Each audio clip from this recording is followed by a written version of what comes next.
Hello everyone, I'm Marty Pospisil and thank you for joining us here for our February 2024 market update. I know you've all been waiting for this to come out and I just finally got all the latest stats so we can show you what's happening in the Vancouver real estate market. So let's jump right into it. For our table for January, the market is turning around. So we're getting busy. I'm getting calls for listings. We've got buyers buying listings. It's like the good old days. So let's see what's actually happening. Sales activity year over year for detached houses is up 28%. Significant increase in activity. The benchmark price from this time last year is up 7.3%. Again, this is for Greater Vancouver for detached houses. Last month we had a slight drop. Don't let that fool you. Prices are on their way. You're going to see that in the next month. We're going to see some significant changes. Attached townhomes and half duplexes, activity is up 83%, just as predicted. Our benchmark price is up 4.3%, and last month, basically no change, just a drop of 0.6%. Apartment condos were up 31%. Prices are up 5.6% year over year, and last month we basically had no change, 0.1% increase. Definitely we're seeing increased activity. Prices are going to follow shortly. Okay, what's hot and what's not? Again, for those new to the market updates, the metric I follow is, of course, the sales ratio, and all the sales ratio is that absorption rate of product into the market every month. What percentage is selling? If less than 11% is selling in a given month, we're in a buyer's market. Downward pressure on prices. If between 12 and 20% is selling in a given month, we are in a balanced market. It's not favoring the buyers or the sellers. But when we hit that point, when over 21% of the given inventory is selling in a month, we hit a seller's market. Competing offers, big demand, limited inventory, and upward pressure on pricing. So let's look at the various product as we do through Greater Vancouver. Detached houses, Vancouver West Side. Last month we had a tragic 9% sales ratio, very slow buyer's market. Let's see what's happening this month. This month, no change. We're still at 9%. Okay, again, that market's just starting to rev up. We're going to see these numbers start to increase through February. And if we jump over to our attached condos, townhomes on the west side, last month we had a very strong balance, 17%. This month, again, no change, 17% on attached condos and townhomes, balanced market. Condos, townhomes downtown, last month we had 15%. If we look at this month, a slight drop in activity, 13%. Again, you got to remember, towards the end of January, that inventory was just starting to pour in. Not enough activity in the sales yet, which is already happening in early February, to reflect here in these stats. If we pop into the east side, detached houses on the east side, we're at a 15% balanced market. This month they're a little bit down at 11%, still a buyer's market over there. And condos and townhomes on the east side, we're at 21% last month, still strong. Oh, sorry, 22% last month. This month we're at 21%, good, right in the entry part of a seller's market. So the stats, the sales ratios haven't been impacted yet, but that comes after that inventory comes in and the buyers pounce on them, and that's happening right now. So you'll see at the end of this month those stats coming in. If we look at Vancouver West Side, all product, the sales ratios are around the bottom of that balanced market and buyer's market territory. And if you look at the east side, a little bit higher, but pretty well all in that balanced market territory for east side product. No surprise right there. If we look at all of BC's sales ratio, again, is at the bottom of that balanced market or the top of the buyer's market. Great time to buy. Great time to get your property out there on the market because of the big demand. It's just fuel for the fire to get this market taking off here in 2024, which I'm already seeing here with all the activity. If we look at the month-to-month variances and we go to the entire Lower Mainland, you can see the greens are showing an increase in sales activity. The reds, we're getting a slight decrease. We're seeing a lot of green out there. If we're looking at detached product throughout the Lower Mainland, if we look at attached townhomes and apartments, etc., we're not seeing a lot of change yet in that. We're still waiting for that inventory to increase. It's about equal. Some increased, some decreased slightly. Not a lot of change there in the Lower Mainland on that product. Okay, what's happening with prices? That's the question everybody's asking. If we look at the average price graph across BC, you can see that peak we hit previously. Last year was the peak before the interest rate started to go a little bit crazy and inflation hit 8%. Now that's getting under control. We had a little bit of an uptick in prices already towards the end of last year, and you're about to see that change again across BC. If we look at the average price graph in Greater Vancouver, one of my favorite historical graphs, you can see that houses hit that bottom very recently, just starting to come back. You can see townhomes and half duplexes, very similar story. And of course, apartment condos, you're starting to see that come back as well. These are all about to change dramatically in Greater Vancouver. And if we look at Vancouver, Metro Vancouver, in the city itself, you can see really good time to buy a house. And of course, with that demand, really good time to list, to take advantage of that demand and get multiple offers. Same for townhomes, same for condos. We're at that edge where things are changing and they're going to change quickly. So, forecasting for this year. What exactly is going to happen this year? Let's look at our market drivers and how they're changing. If they're green, they're a market enhancer. If they're red, they're a market deterrent. If they're orange, they're in transition. They're transitioning between the two. Okay, consumer confidence, our first of 4 market drivers. Buyers are buying. The demand has been on hold for too long, and they've burst out of the starting gate with money in hand. As I predicted last month, buyers are out there in full force buying. Now, why is that? We're going to talk about that shortly, and it has to do with this. Inflation and the economy. The consumption has slowed. That's good. That's making our friend Tiff Macklin back east happy that inflation has come down. There was an uptick, mainly due to real estate. And I've got an article I'll show you in the Financial Times that just came out. Very interesting. But inflation overall is behaving. You'll see later we're at 3.4%. Not bad. I know they'd like to see it at 2, but still very good compared to the 8% we were at. So that's actually good. Cost of borrowing. I've seen some good deals on 5-year mortgage rates come down to 4.89%. It's the first time I've seen below 5% in a while, so that's good. And they are poised to fall more when that overnight Bank of Canada rate drops. That's the big thing everybody's waiting for, but they already know what's going to happen, so people are already reacting now, and that's the whole theme in today's market update. The buyers are out there buying because they know it's changing. The light end of the tunnel. Inventory levels. Inventory is building and fast. Listings are pouring in, and we're at the beginning to see a selection of homes in all product categories. Now, you got to remember, when there's no inventory, there's just making sure my microphone's on, and yes, it is. There's no inventory for people to buy. So people selling homes to downsize into a condo aren't listing because there's no condos to buy. People upsizing from condos to townhomes to half duplexes to houses aren't listing their product because there's nothing larger to buy. So when there's no inventory, there's no movement, there's no market. As the inventory increases, which we're starting to see, that's the catalyst that gets the market rolling. So we're seeing that. We're seeing this excitement in the market with the rates about to change. April to June. We'll talk about that a little bit more later. So we're in orange. We're transitioning. There's no red on the market drivers. That's good news. We're in for some excitement this year.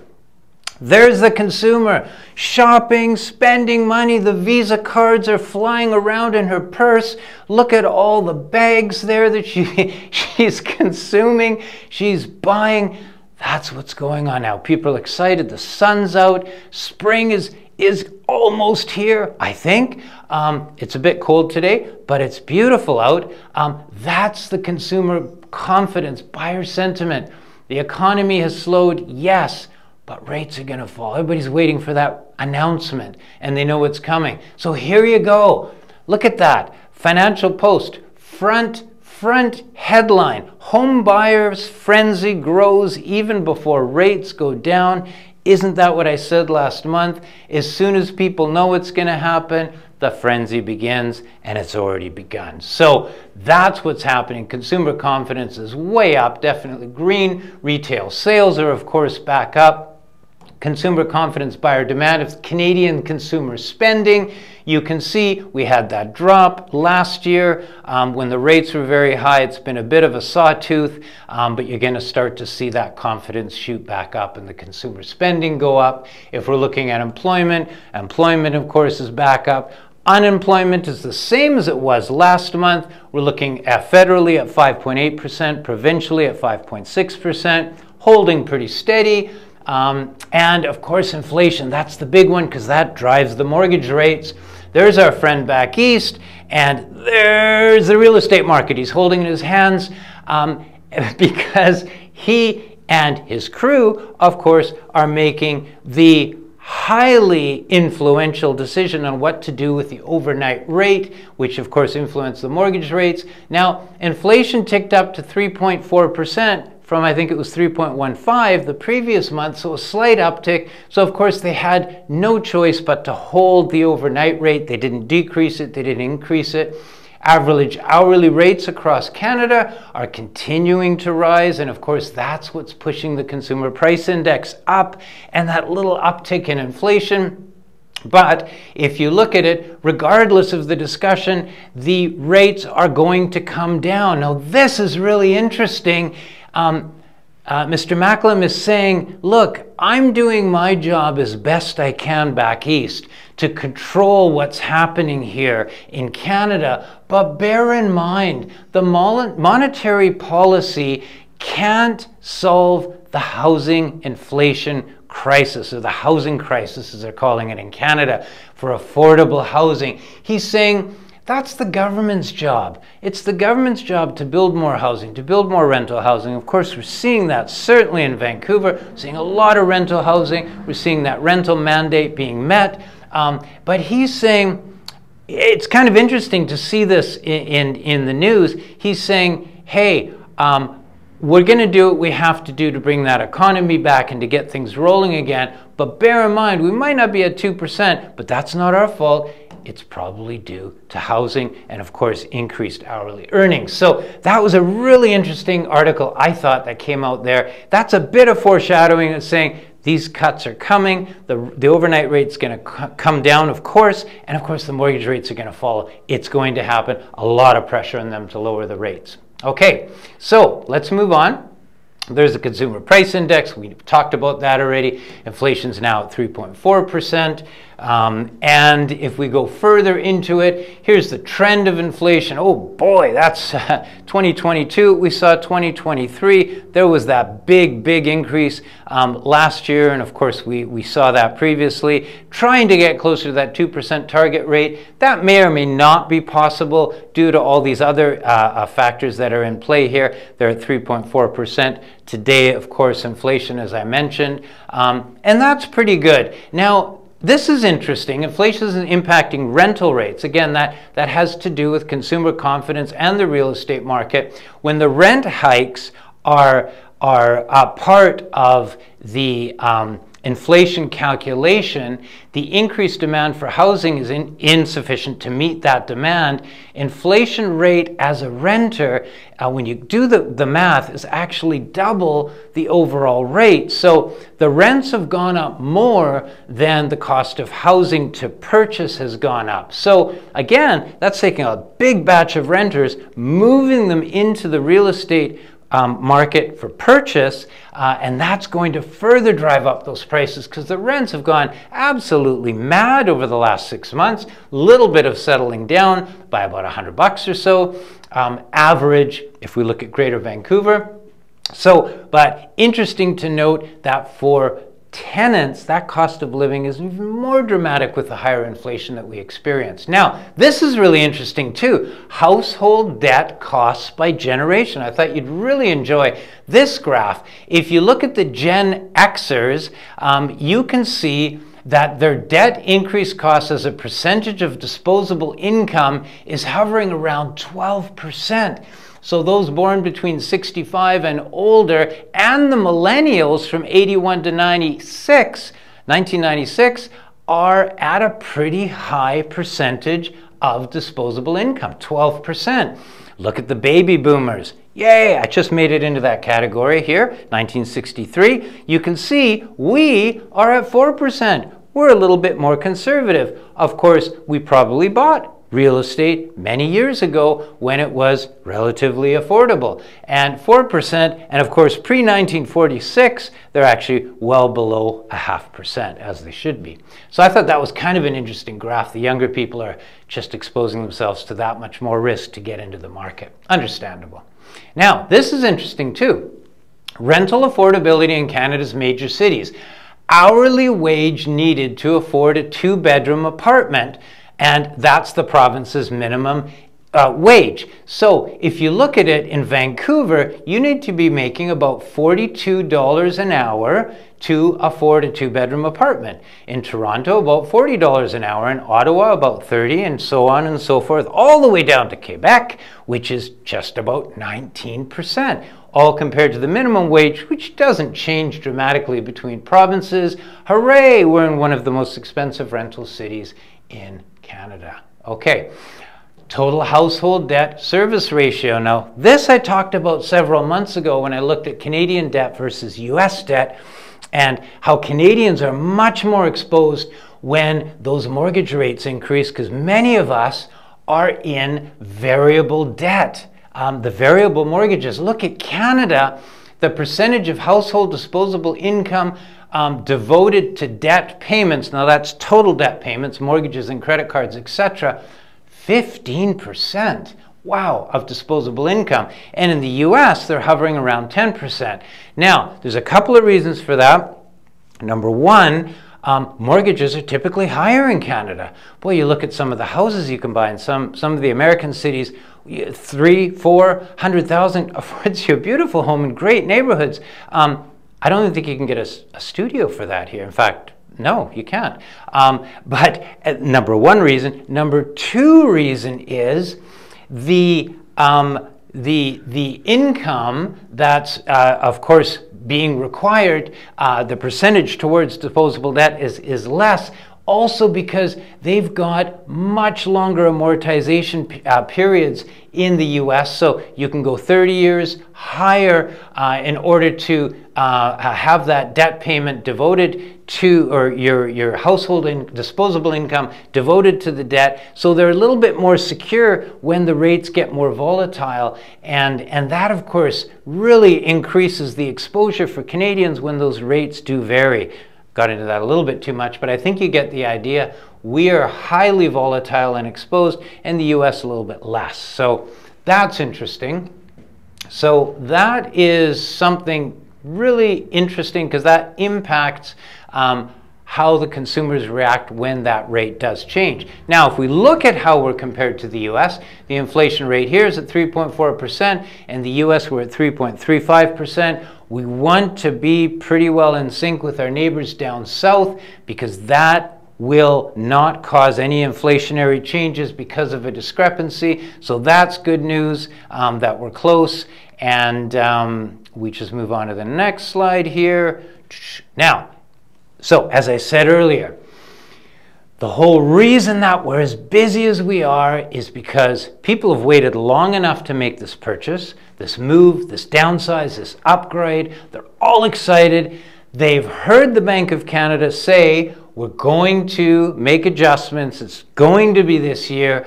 And all we're waiting for is not, is it going to happen? We know it's going to happen, but is it going to be April? Is it going to be May? Or is it going to be as late as June? And that's okay, because people know it's going to end, and people are plunging in now. So that's the whole premise on this excitement in the new year. We're seeing that change take place. The cost of borrowing, of course, is going to follow. This is the most important thing I just want to chat with you about. The range of predictions, if you take all 6 of the big banks in Canada, they indicate that the interest rates should decrease about mid-year, they're saying, between 25 and 50 basis points, so up to 0.5%. And by the end of the year, it could be anywhere from 1 to 1.75 percentage points. So that's significant. At the end of the year, instead of the high 4s, well, we could be the high 3s or even the mid 3s. Wow, certainly not 2% like we remember a little while back, not that far, but certainly getting closer. That's all good news. That's getting people really excited. Okay, let's pop on to the next slide. Inventory levels, I talked about that. I know inventories are increasing because our phones are ringing off the hook. People are listing. We got lots of product coming on. You can see if we're looking at houses on the west side of Vancouver, in December we were at 390. By the end of January we were 424. So that's pretty good. 34 new homes on the west side. If we're looking at condos and townhomes, here's the uptick already. 547, 610, we're about 53 homes up for attached product on the west side. Let's look at the east side, up 310 to 346 for houses, and for attached townhomes and condos, we're up from 325 to 413. So the stats speak for themselves. Inventory is increasing. Watch these red lines next month. You'll see some really interesting numbers. So across BC, active listings are increasing. If we look at the Lower Mainland, here you can see inventory is increasing. Vancouver Island, Thompson, Okanagan, Northern BC, the Kootenays, inventory is increasing everywhere. So that's good news. So what does that mean for prices? What's going to happen? Okay, so the turning point in the Canadian housing market this year as interest rate cuts loom. That's exactly what we're talking about. People know that the rates are going to come down. There's light at the end of the tunnel. Here's all the buyers. They're running towards all the listings. They're going to make their purchases. Here is the British Columbia Real Estate Association's residential sales forecast. You can see from last year to this year we have an increase, and of course next year a further increase. They're anticipating a forecasted increase of 7.8% this year and more in 2025. So the stats and the forecasting from the associations are all that the numbers are going to go up. I think it's going to be even higher than those numbers. Who knows? So in conclusion, let's look at everything. We know that real estate, our market, is directly impacted by mortgage rates, inventory, and consumer confidence, okay? Not necessarily in that order. Unemployment rate was a little bit up previously. It's holding steady now. The economy slowed down enough for the Bank of Canada to be happy. Inflation's relatively behaving. Let's take real estate out of that, as Mr. Macklem says, and he's doing his job very well. So the Bank of Canada, of course, held its overnight rate, and listings are pouring in for 2024, providing the much-needed inventory for buyers and sellers. They both need inventory to keep things rolling.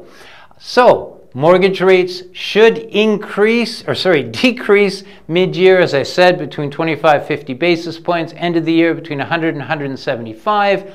And the good news on inflation will be enough to prompt the rate cuts. So they are definitely related. So overall, I'm predicting a very robust market in 2024 with prices increasing this spring and summer. Expect a very strong market, and the pent-up demand in the buyers is finally coming out as they dive into the market. The inventory increases are feeding that, and of course the upcoming rate drops are the whole catalyst that started this. And you're going to see that continue as we get into the year. Next month you're going to see some dramatic numbers showing exactly what I'm saying. Very good. That is my February 2024 market update. You can watch this video on YouTube, Facebook, or Instagram. And if you're into podcasts, you can go to Apple Podcasts, Spotify, or Google. Thank you very much for joining me. I'm Marty Pospisil. Love getting your emails. If you have any specific questions, I'm here to answer them. And you have a great day. And also wanted to say, we're getting subscribers from everywhere. I've got a few from Europe. I've got 5 new subscribers from Boston, Massachusetts. Thanks for joining in, guys. Your swag bags are on the way. That's my update. Have a great day. Enjoy the great weather. And spring is coming.